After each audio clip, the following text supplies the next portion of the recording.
Ayat yang suruh buat bid'ah, buat syirik pada Allah, tak mungkin. Qayyima, berdiri teguh Quran itu,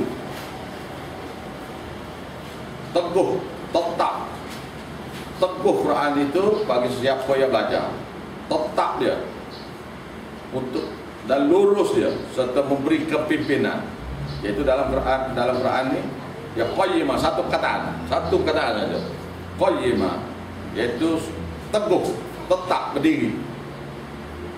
Mana tak ada goyang-goyang. Quran ni tak ada goyang-goyang. Tak ada ayat yang nampak ni boleh pergi ni kau boleh tak boleh. Tak ada gitu. Teguh dia. Lurus Quran itu. Dan dalam Quran itu ada hidayah, qayyimah. Tujuan diturunkan Quran liyunzira, supaya kamu memberi ancaman.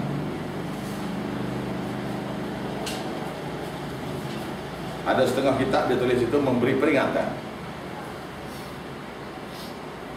Ba'san syadida. Jadi kalau kita kata beri peringatan tu kepada orang beriman, dia panggil berita gembira. Nah, wabashir dia panggil berita gembira. Sini liyunzira, supaya kamu memberi ancaman. Ba'san syadida, suatu siksaan yang amat keras, min ladunhu, daripada sisi Tuhan, daripada sisinya, yaitu sisi Tuhan. Wa yubashshiral mu'minin alladzina ya'maluna shalihat, dan memberi berita gembira bagi orang-orang yang beriman. Dan yaitu orang yang beriman tu, wa yubashshiral mu'minin, orang yang beriman yang berserah diri mengesahkan Tuhan, iaitu mentauhidkan Tuhan. Mukmin tu serah diri mengesahkan Tuhan. Mana mukmin? Alladzina ya'maluna shalihat, iaitu orang-orang yang juga melakukan amal-amal soleh. Iaitu maksud bagi dua perkataan. Al-mu'minun satu lagi ya, amal solihah tu, dua maksud tu, iaitu kita kena beritahu yang bertentangan. Beritahu yang ditutup, maka kena beritahu yang bertentangan. Wa yubashshirul mu'minin, supaya memberi gembira kepada orang yang berserah diri mengesahkan Allah, iaitu tidak syirik. Orang yang sama juga alladzina ya'maluna as-shalihat, orang-orang, iaitu mereka-mereka yang melakukan amal-amal soleh seperti mana Nabi mereka ajar, iaitu tidak bid'ah, tidak buat bid'ah. Siapa-siapa yang beriman tidak syirik, siapa-siapa buat amal soleh tidak bid'ah, anna lahum ajran hasana, bahawasanya bagi mereka pahala-pahala yang baik, balasan-balasan yang baik. Maka orang-orang yang dapat balasan yang baik itu ialah surga. Balasan yang baik itu ialah surga. Maka sekiranya sudah masuk dalam surga, muttaqitsina fihi abada, mereka kekal duduk dalam neraka, dalam surga itu selama-lama. Bila ditakdirkan boleh masuk, maka bila masuk tu kekal. Lawan pada boleh masuk surga itu ialah syirik yang terbesar sekali, yang dianuti oleh kebanyakan makhluk manusia di atas muka bumi. Majoriti yang kafir ni perkara dia. Ni yang perkara yang kafir, iaitu wa yunzirul ladzina qalu ittakhadallahu walada, dan supaya kamu memberi ancaman kepada orang-orang yang berakidah. Kata situ berakidah, kata situ mana akidah dia. Ittakhadallahu walada, Allah Ta'ala nak perantaraan. Allah Ta'ala ambil anak angkat, bermakna Allah Ta'ala kehendaki dalam ibadat, dalam apa saja ni perantaraan. Malahum, tidak ada lagi lah bagi mereka itu bihi, terhadap dakwaan boleh buat tawassul itu, min ilmi, sebarang ilmu daripada Quran ataupun daripada hadis. wala li abaihim, dan tidak juga oleh guru-guru mereka. Abah situ bapak-bapak atau nenek mereka itu maknanya guru-guru mereka. Karena guru-guru mereka pun tak ada ilmu juga. Kabarat kalimatan takhruju min afwahihim, amat besar, amat jahat maknanya. Dalam bahasa kita amat jahat. Bahasa Arabnya amat besar, sangat besar. Kalimah-kalimah, iaitu perkataan-perkataan yang keluar, yang takhruju min afwahihim, yang keluar daripada mulut-mulut celupar mereka. Yaqulu, tidaklah mereka berakidah, berkata situ tidaklah mereka berkata, bermakna tidaklah mereka berakidah sedemikian itu illa kadhiba, melainkan dusta, bohong semata-mata. Fala'allaka baqi'un nafsaka ala atharihim, barangkali kamu akan membinasakan diri kamu ke atas kesan-kesan mereka.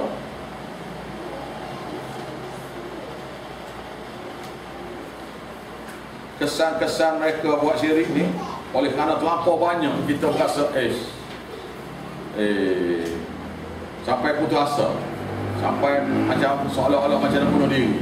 Kerana seluruh ni itu masalah besar. Fala'allaka baqi'un nafsaka ala atharihim, boleh jadi kamu hendak membinasakan diri kamu, bunuh diri ni, bunuh diri, menyesakan diri ala atharihim, di atas kesan-kesan amalan-amalan syirik bid'ah yang mereka telah buat. Illam yu'minu, bahawasanya mereka tidak beriman di hadzal hadis asafa, terhadap ini perkataan, itu ini Quran, ini Quran. Asafa, kerana sedih kerana orang tak terima Quran. Itu kata-kata ni Tuhan kata kepada Nabi, dan Tuhan kata perkara yang sama akan dirasai oleh siapa-siapa yang sebar. Siapa-siapa yang sebar ni akan merasa gitu. Dia macam putus asa, dia macam kalau boleh nak naik gunung kejung. Pasal manusia ni tak nak terima, mana nak mati cepat dia, nak mati cepat. Kerana segenap tempat pergi itu ada saja syirik, ada saja bid'ah yang mereka buat. Tak ada tempat yang tak ada buat syirik. Oh, itu jadi seolah-olah. Fala'allaka, maka barangkali kamu Muhammad, kamu situ Muhammad, atau kamu situ penyebar agama, penyeru tauhid dia panggil.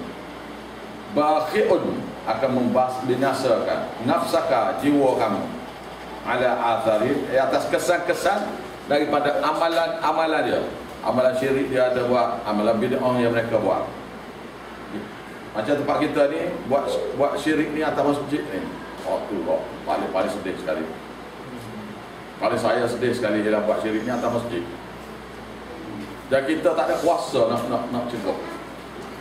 Tak ada kuasa kita. Kita bukan mufti, kita bukan jawatan kuasa masjid, kita bukan ahli majlis agama, bukan. Dan kita nasihat tu tak dengar. Saya pernah bertemu dengan satu ustaz atas masjid di Gerik, Perak, Gerik, pertubuhan jemaah. Saya nak tanya awak semua, sekiranya dalam masjid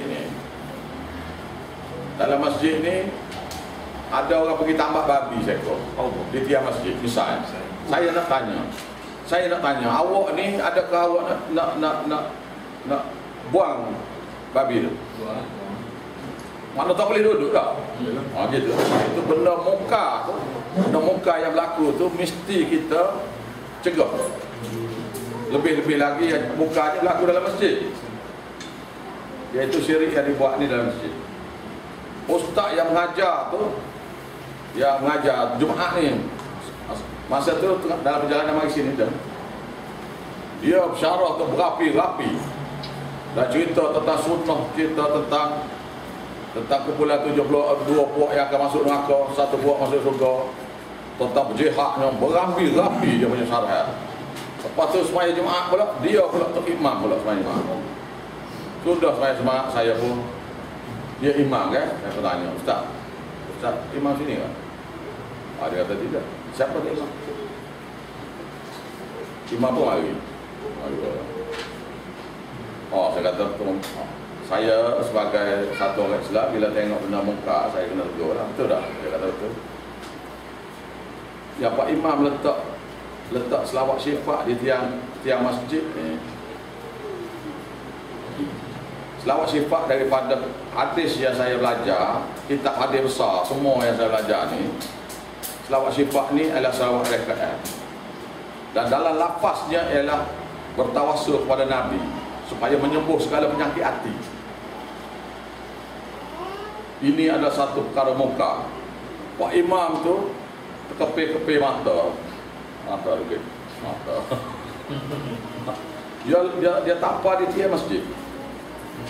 Lepas tu nama-nama sahabat Nabi, Sayyidina Ali, Sayyidina Husain, Sayyidina Hasan, apa semua, Sayyidina Abu Umar, Sayyidina Abu Bakar, Sayyidina Utsman ni, dia ada empat tiang masjid dia. Jadi setiap tiang tu bubuh nama sahabat Nabi besar, Nabi besar. Ni bubuh nama-nama sahabat Nabi dia besar. Ni awak nak puja dia ke? Dia tanya. Yang ustaz duduk depan tu terus kata, ustaz dia kata itu benar purna ya, itu bukan syirik, benar purna. Saya pun paling muka pada dia. Ustaz kata benda ni purna. Buat bagi dalil kata purna. Buat bagi dalil purna. Saya baca Iran. Dia pun kata, Tok Guru ni kata boleh, Tok Guru ni kata ustaz ni PhD ni, belajar di mana? Pensyarah Universiti Melaya di Nilampuri. Dia kata ustaz di mana ni? Dia kata Nilampuri. Tak apa, kita sama-sama Kelantan. Kita jumpa sana. Bawa ni kita jumpa sana. Oh Allah, sakit hati. So kalau tak berlaku dalam masjid, masa kita tak ada tu kita lain lah. Tak. Jadi orang ramai tu tengok ni. Lepas tu ustaz yang kata tadi, dia kata ustaz sudah ganggu majlis orang. Saya kata majlis apa ni? Masjid ni majlis betul semua. Dah masa sekarang ni masa sembahyang Jumaat ni. Dan saya tanya ni, saya tidak lempar surat layang ke pondok ni. Saya tanya awak direct ni dalam masjid dah ni saya tanya ni. Dan saya tidak tanya depan ramai-ramai, saya tanya direct pada awak ni. Dia tak puasa masjid mai burung mai. Kita tak kira burung nak apa.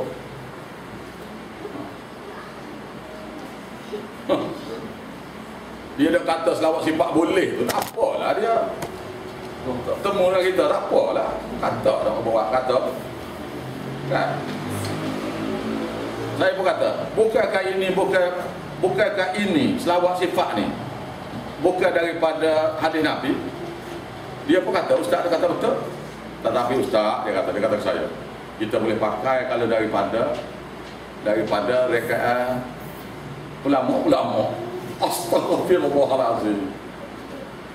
Iaitu apabila jamhur ulama, apabila sudah ijma' ulama, supaya benda ni molek, iaitu selawat sifat ni. Oh, kalau gitu awak mesyuarat seluruh dunia untuk buat agama lain lah ni. Bubuh syariat dalam agama kita. Jadi masa Nabi dulu tak cukup lagi ya. Dia kata terang-terang. Mana dah cakap balik-balik tak ada dah. Dia mesyuarat. Dia maksud ijma' ulama. Awak ijma' ulama. Mana puak dia mesyuarat supaya menghalalkan satu perkara yang tak ada dalam syariat. Jadi awak lah buat termasuk yang reka agama kita ni. Awak kah? Ada anak hantar dah lah. Awak dah lah. Nah, ini perkara-perkara yang ingat lah. Kita tegur setakat kita boleh tegur. Kalau dia tak nak, bukan tanggungjawab kita. Tegur ya. Dia kena kita kena beritahu dia bahawasanya di luar sana ada orang yang sedang berhati dia. Bukan? Dia duduk sedar. Ini dipanggil ni kaburat kalimatan takhruju min afwahihim. Buruk sungguh kata-kata yang keluar, iaitu mesyuarat sama dia untuk lulus agama Islam.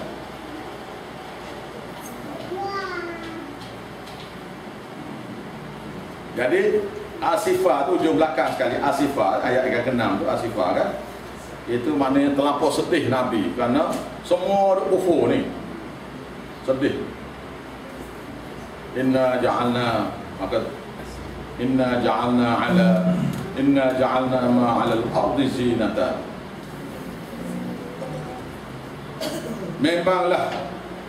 Memanglah kami dah jadikan pada ke atas muka bumi ini. Memanglah kami sudah jadikan apa saja di atas muka bumi ini zinata, iaitu perhiasan. Apa saja sini ialah syirik-syirik yang cara tawassul yang dia buat. Syirik-syirik yang cara tawassul. Lepas tu cara tawassul sini dia sertakan dengan amalan-amalan bid'ah, yang dalam amalan bid'ah tu ada syirik pula. Dua kali. Amalan tu bid'ah, mana Nabi tak ajar. Yang kedua, dalam amalan tu ada syirik pula. Inna ja'alna, sesungguhnya kami jadikan amalan-amalan syirik yang mereka buat, bid'ah-bid'ah yang mereka buat tu, alal ardi, di atas muka bumi ini, zinatan laha, sebagai perhiasan untuk mereka. Dia nampak benda tu molek. Linabluwahum, semua sekali kita buat ni, Tuhan kata semua sekali aku buat. Ada dua tafsir ayat ni lah. Ni tafsir pertama. Ada dua tafsir. Ni tafsir pertama ayat ni. Linabluwahum ayyuhum ahsanu amala, supaya kami dapat menguji mereka. Siapakah di antara mereka, manakah di antara mereka yang terbaik amalan. Jadi tujuan dia buat, tujuan dibenarkan syirik-syirik ni berlaku ni supaya diuji orang lain. Siapa dia? Orang yang mengaku diri-dirinya beriman. Ayat Quran, ayat lain, afasiban nas, apa kesangkaan manusia. Ayaqulu, apabila dia kata, dia dakwa. Dia dakwa dalam hati dia.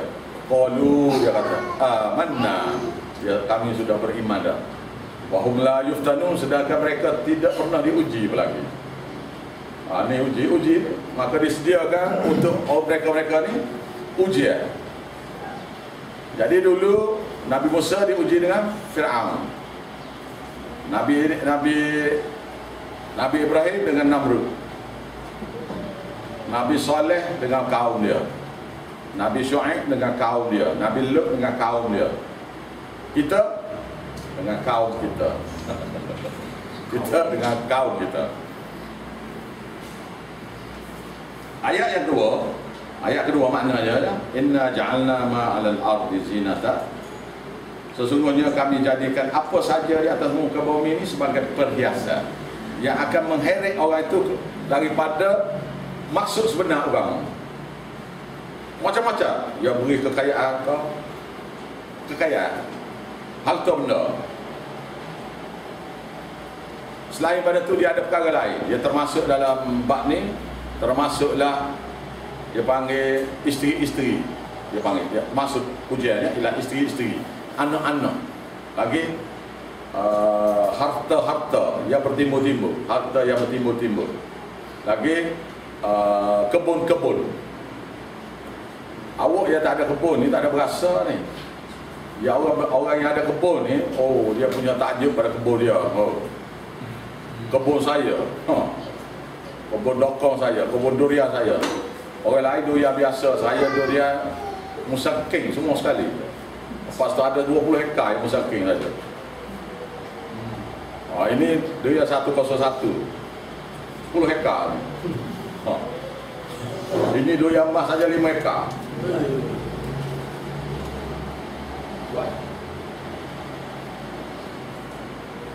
Ini apa? Itu dia bangga kepada kebun dia. Nah, dalam kebun dia ada ini pula. Di celah-celah tu ada rambutan. Ada petai pula. Di celah-celah tu dia berbangga. Ada lagi iaitu ternakan. Saya bila daripada ternakan itu dia sebut, daripada kuda-kuda yang bakar baik. Dia sebut, Tuhan sebutlah Quran, daripada kuda-kuda bakar baik. Saya sebelah rumah saya tu orang bela kuda Arab. Tuan dia kata, bapak kuda ni harga 2 juta. bapak kuda yang dia beli. Kita pun tengangor 2 juta kuda kan. Kita tak tengangor kita tak tu. Dia jual kuda dia tu, anak kuda umur 6 bulan tu 70,000 seekor. Allah. Saya kata Allah mahal. Murah dah tu. Yang reject punya. Reject punya kuda Arab. Selain pada tu ada orang bela ikan arwana. Saya pernah pergi ke satu budak muda. Masa tu dia umur 32, duit banyak. Dia kerja bank. Konsultan pada bank, bukan kerja bank, konsultan pada bank.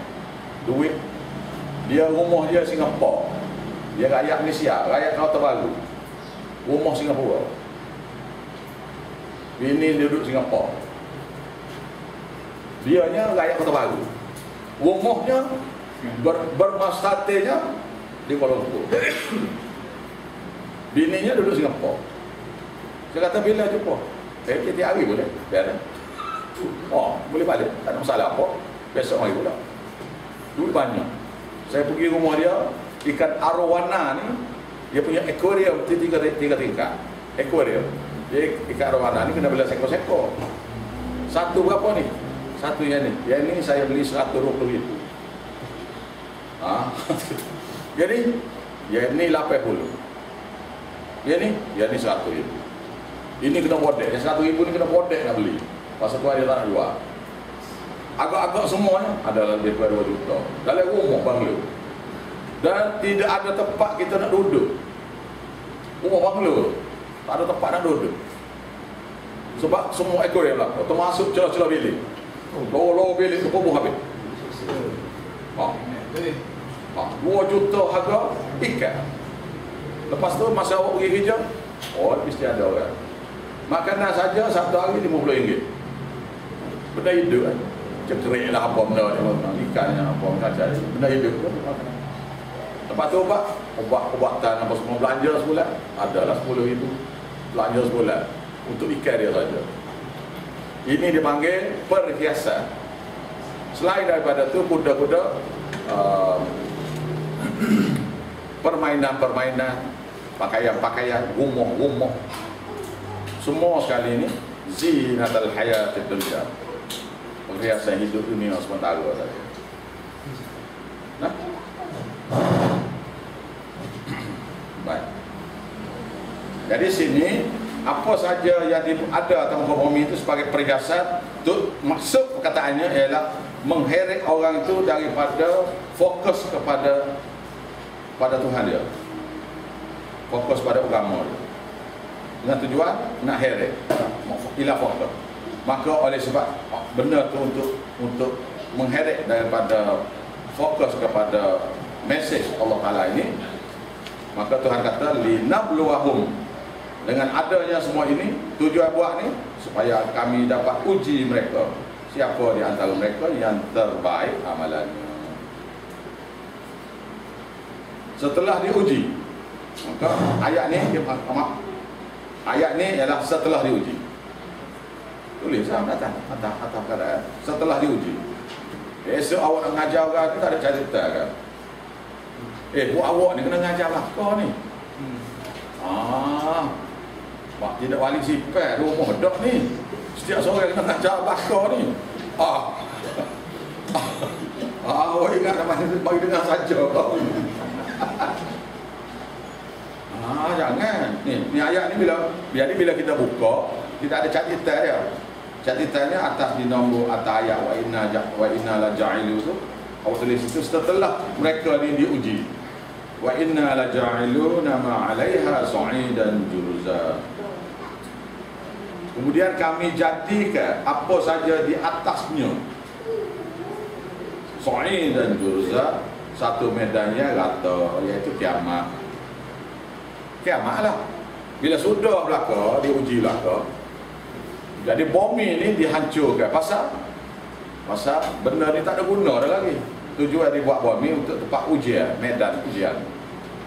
Tujuan buat langit pun sebagai medan ujian. Matahari, pokok-pokok kayu dan sebagainya, semua sekali sebagai medan ujian bagi manusia.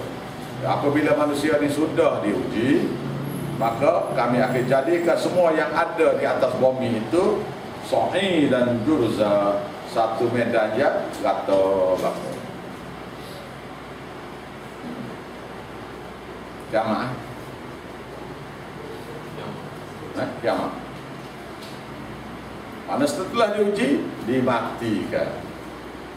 Ayat yang kalau kita zahir kepada diri sendiri, selepas dia mati, bubur dari tanah. Bubur dari tanah tu, apa jadi? Mula-mula bongkok, kita buat bongkok. Dia terkubur tu kan. Bila lama masa, kau pergi kubur-kubur lama, apa ada? Ada bongkok gitu tak? Ada jadi rata. Ada dah, anak pun tak mari dah. Cicit dia pun kata, ini kubur siapa tahu ni? Cicit tak nak kubur. Tu kan? Awak nak buat ibadat apa ni? Nak suruh anak-anak cucu buat ni? Setakat cucu awak ya, yang ingat pada awak ni. Anak dan cucu ya. Saya nak tanya awak ingat ke nenek awak, moyang awak? Ingat? Tak. Awak tahu moyang awak ada berapa orang semua? 8 orang semua. Datuk nenek ada 4. Ayah kepada datuk nenek itu ada 8. 8 orang tahu ke satu tak apa, satu orang. Kubur duduk mana? Daripada 8 yang moyang tu, satu orang. Awak tahu kubur dia di mana? Tak tahu. Yang 8 orang, ramai 8 ni. Ibu bapa 2, datuk 4. Lepas tu atas tu panggil moyang tak sih? Moyang tu 8. 8 ni ramai ni. Seorang boleh tunjuk ke kubur dia? Awak, saya tanya awak. Kubur. Nama? Memang tak tahu. Oh, nama ya. Mana awak ingat setakat datuk ya. Datuk pula tidak semua. Tidak semua. Kalau datuk awak tu popular, mungkin awak ingatlah. Popular. Mungkin besar ke apa ke ingatlah.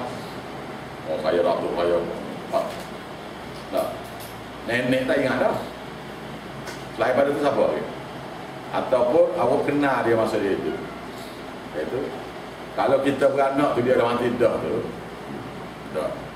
Bermakna orang yang akan doa pada kita ni setakat anak yang sunat ataupun cucu. Cucu pula dia kenal kita. Cucu yang tak kenal kita tu dia pun tak tahu. Seperti mana awak pun tak tahu kamu nenek moyang awak. Kubur mana tak tahu. Saya tak tahu juga. Bukan awak ya, saya tak tahu.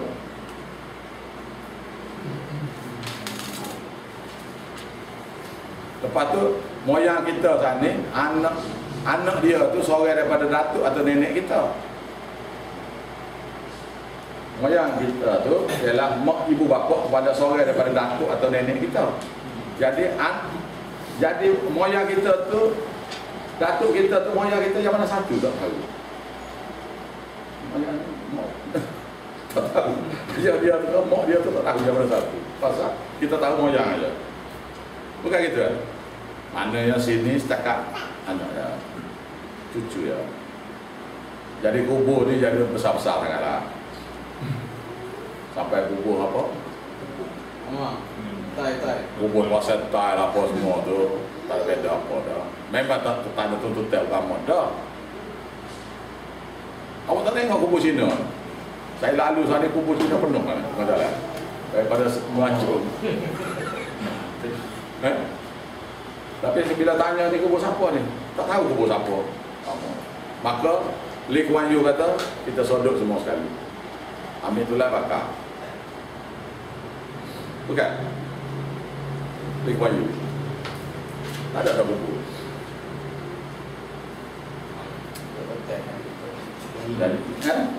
Jadi sininya Tuhan akan buat semua sekali ni rata. Lepas tu kalau ibu bapa kepada moyang kita tu tak boleh nak sebut lah.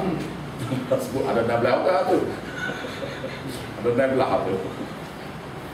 Untuk jadikan kita seorang ni ada 16 keturunan atas. Alih atas pada dia 32. Alih atas pada dia 64. Alih atas pada dia 128. Lagi tak kenal.